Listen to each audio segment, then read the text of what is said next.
पुण्य कसं कमवता येईल? आता एक काम करता येईल मनुष्यानं. साखर घ्या. कुठे-कुठे झाडी-झुडपी असतात, तिथे भरपूर मुंग्या असतात. थोडं-थोडं साखर खाला, तेही पुण्य आलं. गाय दिसली, बैल दिसला, केळी घाला खायला, ब्रेड घ्या, ब्रेड द्या. सगळं व्हेज द्या, नॉन-व्हेज देऊ नका. परत ते कुकर्म स्वतःच्या पदरात घालून घेऊ नका. गरीब दिसला, तर त्याला चप्पल द्या. त्याला काहीतरी खायला घेऊन द्या. त्याला वस्त्र पाहिजे तर वस्त्र घेऊन द्या. त्याला चालायला होत नाही तर काठी घेऊन द्या. तसं तुमचं पुण्य वाढवता येतंय. नुसतं कोणाला मारून, दपटून, कोणाला जोर दाखवून पुण्य येत नाही. तुम्ही असं कुकर्म केलं असेल तर पुण्य असं करा, असं मिळवा. नामस्मरण तर करा, पण धर्मयुक्त कर्मांनी सगळं करा. अधर्मयुक्त कर्मांनी काही करू नका. वृद्धाश्रम असतील, तुमचा वाढदिवस असेल, वाढदिवस केक न आणता, कॅन्डल न फुकता, तिथे जेवढे वृद्ध आहेत, त्या एवढ्या लोकांना अन्न द्या, साडी द्या. वाढदिवस चांगल्या रीतीने साजरा झाला, तेच पुण्य आलं तुमच्या पदरात. त्यांना जावा, भेटा, तेवढा आनंद त्यांनाही होतं, माझं कोणतरी आलेलं आहे. कारण त्यांना वारीवर टाकलेले असतात घरदार. तुम्ही जा, कधी आई बनून जा, कधी मुलगी बनून जा, कधी मुलगा बनून जा, नातेवाईक बनून जा त्यांचे. त्यांना प्रेम द्या. बघा काय प्रभाव पडतोय तुमच्या जीवनात.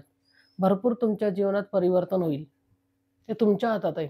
फक्त स्वतःसाठी, स्वार्थासाठी जगू नका रे. काय उपयोग नाहीये. मी काही घेऊन जाणार नाही तुम्ही. इथेच सोडून जाणार आहे सगळं. मनुष्याला काय पाहिजे सांगू का? अन्न, वस्त्र, निवारा. हे 3 गोष्टी. त्याच्या पलीकडे तुम्ही कितीही पैसा केला, कितीही गाडी जुमला केला, व्यर्थ आहे. किती लोकांचं तुम्ही हाय, शाप, शिव्या तुमच्या पदरात घेतलेला आहात. ते पैसा गोळा करून. तेच तुमच्या घरादाराला, अकाल मृत्यूला, रोगराईला, ॲक्सिडेंटला कारण आहे. कारण ते शाप आहे तुम्ही घेतलेला सगळ्यांचा पैसा ते. बद्दुआ आहे ते. ते कधीही दुआचं काम करत नाही. दुआ असं मिळवा जे मी बोललो तसं.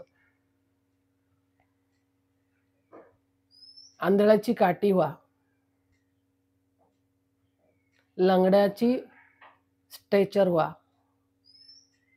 मुक्याचं बोलणं व्हा. म्हणजे काय? आता जो आंधळा आहे, त्याला रोड क्रॉस करवा. जो आंधळा आहे त्याला काठीची गरज आहे, त्याला काठी द्या. ज्याला बोलायला येत नाही, त्याचं तोंड तुम्ही व्हा. त्याला काय बोलायचं, काय नाही बोलायचं, त्या इशाऱ्याने तुम्ही समजा. त्याला काय पाहिजे, काय नाही पाहिजे बघा, ते पण पुण्य पदरात पडतंय. जो लंगडा आहे, त्याला व्हीलचेअर द्या नेऊन. त्याला एक आनंदच आहे. ज्याला कानाने ऐकायला येत नाही, जो बहिरा आहे, त्याला कानाला काय मशीन घालतात ते घेऊन द्या. तुमच्या डोळ्यातून तो विश्व पाहू दे. तुमच्या पायाने पण तो चालू शकतो. तुम्ही चालवला तर तो चालू शकतो, हे लक्षात घ्या. असं कोणालाही स्वतःचं उपयोग होत नाही, तर तुम्ही त्याच्या उपयोगी पडा. त्याचा सहारा बना. त्याच्या दुःखावर फुंकर मारा.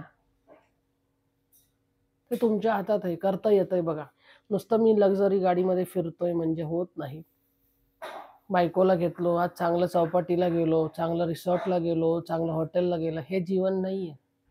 जीवन काय शिकवतंय माहिती आहे? दुसऱ्यांचा सहारा बना, दुसऱ्यांना द्या, दुसऱ्यांचं कैवारी व्हा. कैवारी परमेश्वर आहे, तुम्ही निमित्त आहात हे लक्षात घ्या. नाहीतर स्वतःला मी म्हणजे कोण?